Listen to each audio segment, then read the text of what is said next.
Cintia Santana's book is another singular book. It dismantles the mechanics of meaning to create a music of meaning. The Disorganized Alphabet is her first book, and it was this year's Northern California Award in Poetry. Bingo! It's up there for your delectation. Here she is, Cintia Santana.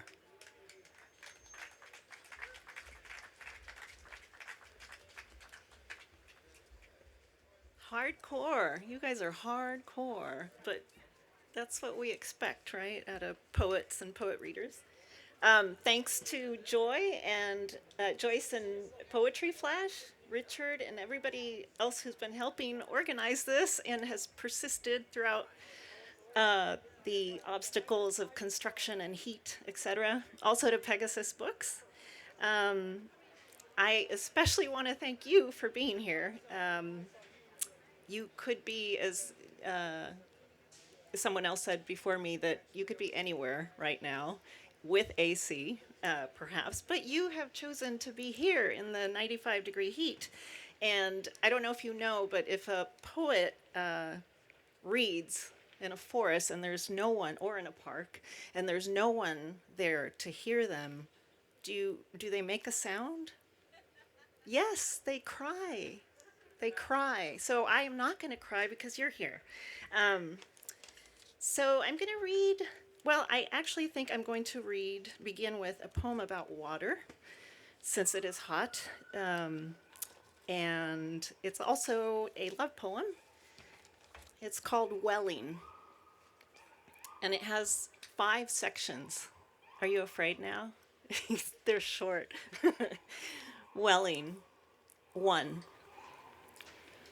What we would cup in our hands surrounds us, surrounds the very land from which we dig. 2. Delver, situate within narrowest of centers, to know ourselves engulfed and uncontained. 3.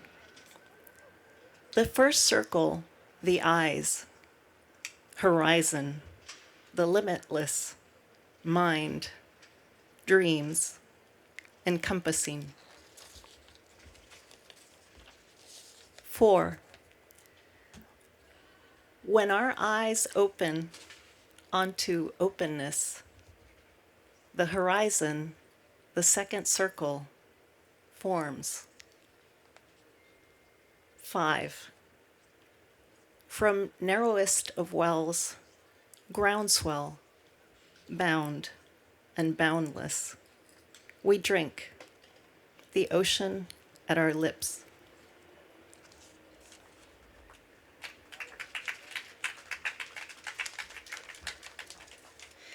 So I'm going to read from the Disordered Alphabet. It contains letters to each letter of the Roman alphabet.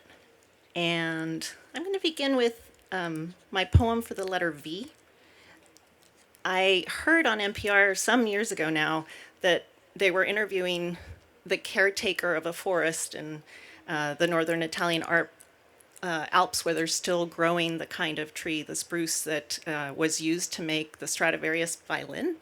I was surprised to learn that the tree continues to be made, or to be grown, and that's not the issue with trying to reproduce that craftsmanship. And I thought about the cutting of trees, and yet they're being used to produce music. So I thought that was interesting to think about. So my letter to the poem V, it's called Voice.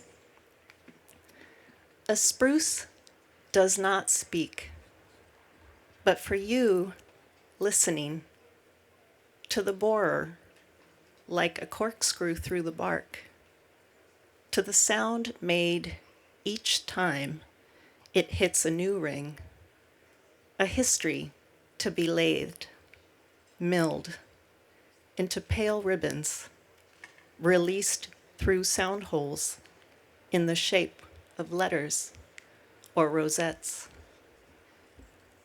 that hold the flick, the fell, the small V the axe delivers to the trunk.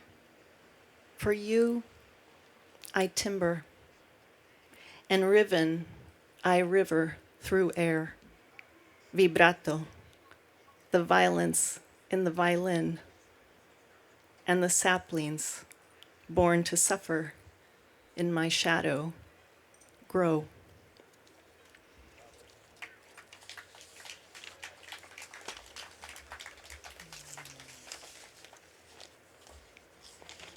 All right.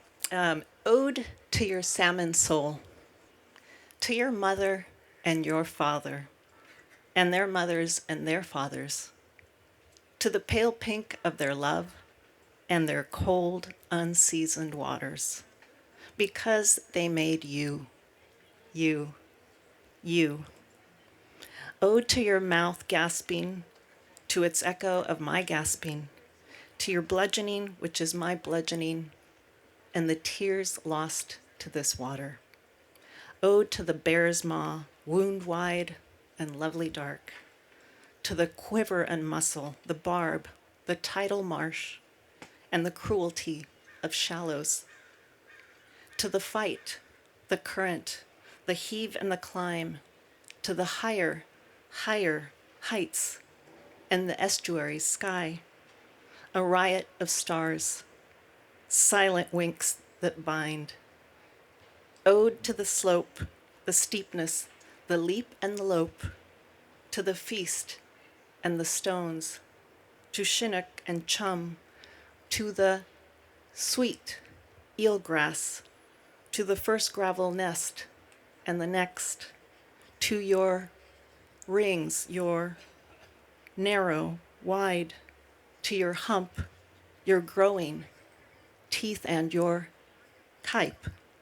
Ode to you, to your cherry skin, your darker silver blues, to your milt, your red, rose spilling, ripe. Ode to you, to you, to you, to the river, rimmering home.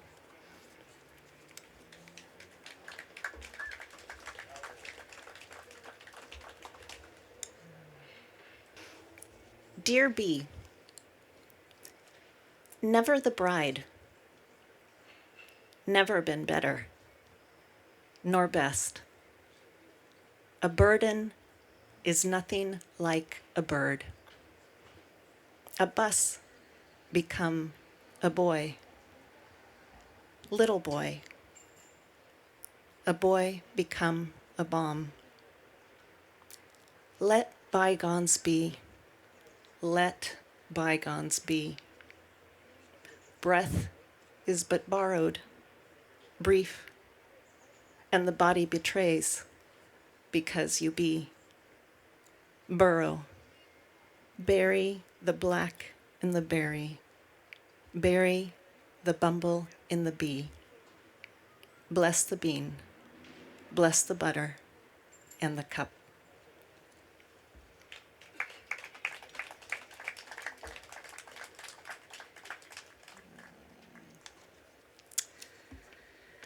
Hummingbirds. Are there many hummingbirds in Berkeley? Yeah? I have some down in the peninsula. This is called Hum. Slip of bird with fan of furious wings in blossom's throat, I hear your wing beat sing. To nectar you need no key. No key mid-rib or leaf or sip from little red vials, constantly defiled. Starvation staved for one more day. Butterfly weed, too, bids your wing whistle hum. Sing me, guard me, lap me with your split tongue.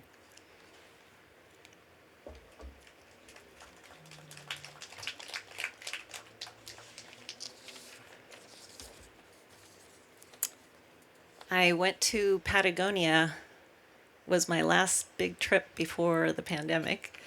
And I had wanted to go for about 30 years and had not put it at the forefront. And boy, I wish I'd been going all those years. So I wrote a Patagonian sonnet.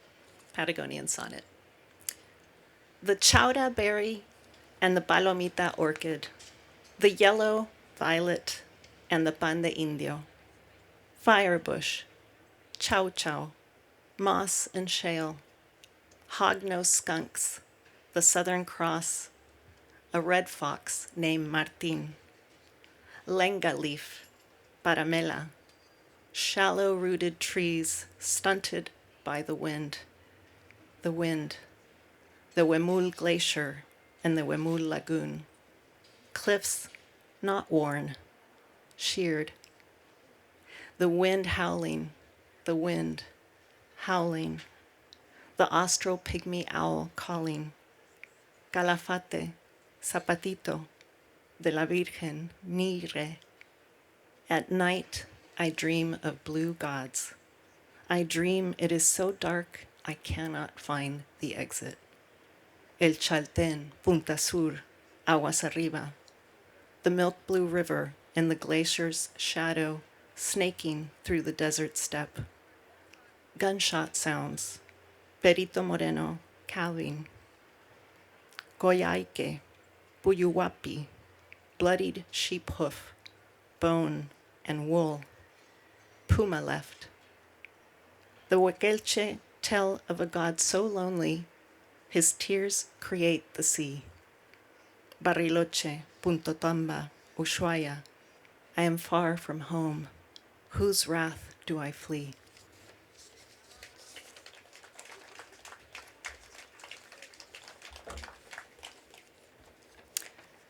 Drought. Along the windowsills, ants stream in, seeking water. All day, I wait. Meanwhile, a small spider drowns in my dog's bowl. My friend several states away says, "Let me move my computer so you can hear the rain."